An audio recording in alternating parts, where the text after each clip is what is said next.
زندگی کے ہر مرحلے میں خوشی ہو، غم ہو، اچھے ہوں، برے ہوں، ٹینشن ہو، غصے میں ہوں، مسکرانا رسول اللہ صلی اللہ علیہ وسلم کی سنت رہی ہے۔ کبھی کبھی آپ ایسے واقعات بھی بتاتے تھے جس سے خود بھی مسکراتے تھے اور دوسروں کو بھی مسکرانا سکھاتے تھے۔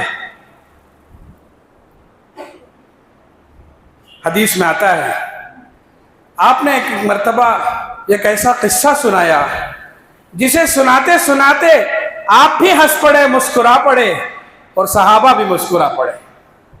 حدیث میں آتا ہے ایک مرتبہ آپ علیہ السلام نے فرمایا کہ جہنم سے ایک شخص کو نکالا جائے گا۔ قیامت کے دن ایک شخص کو جو جنت کا مستحق تھا، عذاب کے بعد اسے جہنم سے نکالا جائے گا۔ اسے جہنم سے نکال کر ایک کنارے رکھ دیا جائے گا۔ ظاہر بات ہے جہنم سے نکلنا نعمت ہے کہ نہیں ہے؟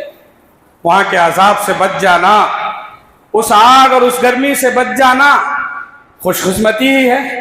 جیسے اسے جہنم سے نکالا جائے گا وہ خوش ہو جائے گا۔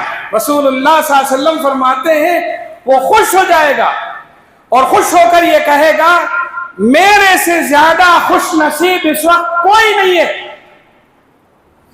پھر جب تھوڑی دیر ہوگی، جہنم کے ماحول سے نجات ملنے کے بعد آرام کے ماحول میں جب اطراف کا جائزہ لے گا تو اسے پتہ چلے گا جہاں وہ ہے اس کے سامنے ایک درخت ہے، اس کا سایہ ہے۔ اس کے دل میں خیال آئے گا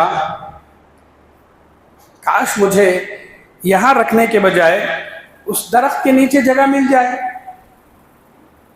وہ اللہ سے کہے گا اللہ تیرا شکر ہے، تو نے مجھے جہنم سے تو نکال دیا، مگر جہاں ہوں وہاں سایہ نہیں ہے، تھوڑا آرام نہیں ہے۔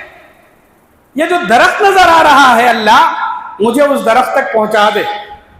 اللہ کہیں گے اچھا ٹھیک ہے تجھے اس درخت تک پہنچا دوں گا، مگر یاد رکھنا اس درخت کے نیچے پہنچ کر کسی اور چیز کی خواہش نہیں کرنا۔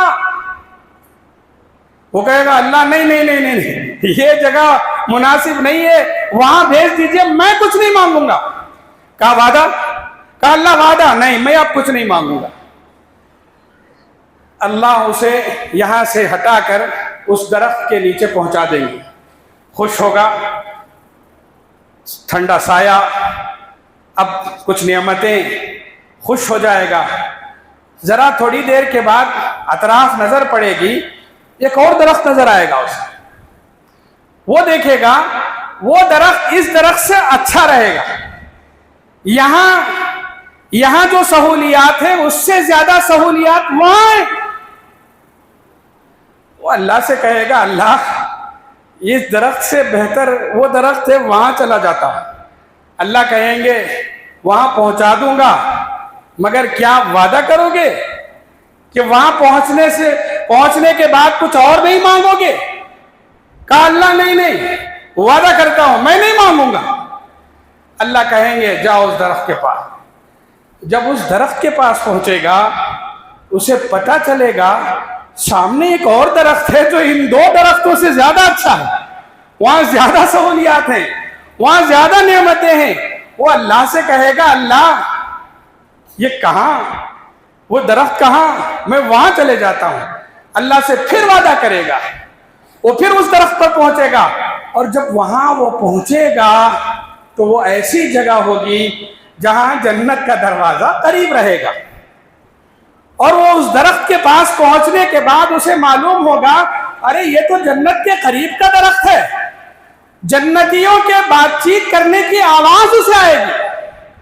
وہ اللہ سے کہے گا اللہ وہ درخت، پھر دو اور درخت، پھر یہ درخت، اور یہ درخت تو ایسا ہے جہاں سے جنت نظر آ رہی ہے، اور ایسی ہے جہاں سے جنتیوں کی بات چیت سنائی دے رہی ہے۔ اللہ کچھ نہیں چاہیے، بس جنت میں داخلہ دے دے۔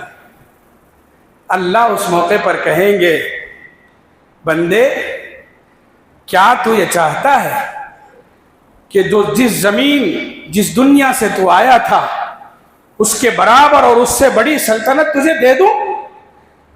اللہ پوچھیں گے کیا تو یہ چاہتا ہے جس دنیا سے تو آیا ہے اس سے بڑی دنیا تجھے دے دوں؟ وہ اللہ سے کہے گا اللہ کیوں مجھ سے مذاق فرما رہے ہیں؟ مجھ سے مذاق مت کیجئے۔ یہ مذاق کا لفظ کہہ کر یہاں رسول اللہ صلی اللہ علیہ وسلم اس قدر مسکرائے، صحابہ سب مسکرانے لگے۔ اللہ اکبر۔ رسول اللہ صلی اللہ علیہ وسلم نے اس دلچسپ قصے کو سنا کر صحابہ کرام کے دلوں میں ایک خوشگوار ماحول پیدا فرما دیا، جنت کا شوق پیدا فرمایا، اور آپ نے اپنے اطراف کے لوگوں کے اندر جنت کا شوق پیدا کر کے ماحول کو خوشگوار بنا کر جنت کے لیے عمل کرنے کا جذبہ پیدا کیا۔ ہمارے ماحول بھی ایسے ہی ہونے چاہیے کہ ہم ایک دوسرے سے ایسی گفتگو کریں جہاں سے مسکراہٹیں، روشنیاں آگے بڑھیں اور نفرتیں ختم ہوں۔ کہنے کا مطلب یہی ہے کہ ہم محبت کے ماحول کو قائم رکھنے کے لیے ایک دوسرے کے ساتھ ملاقات کرتے ہوئے مسکراہٹ کے ساتھ ہنسی خوشی ملیں۔ دور ہوتے ہیں وہ لوگ جو مسکراہٹ کے بغیر ملتے ہیں، غصے سے ملتے ہیں، نفرتوں کو دلوں میں پالتے ہیں۔ ایک مسکراہٹ ماحول کو خوشگوار بناتی ہے اور ایک مسکراہٹ دلوں سے نفرتیں دور کرتی ہے۔ اللہ ہم سب کو عمل کرنے کی توفیق عطا فرمائے۔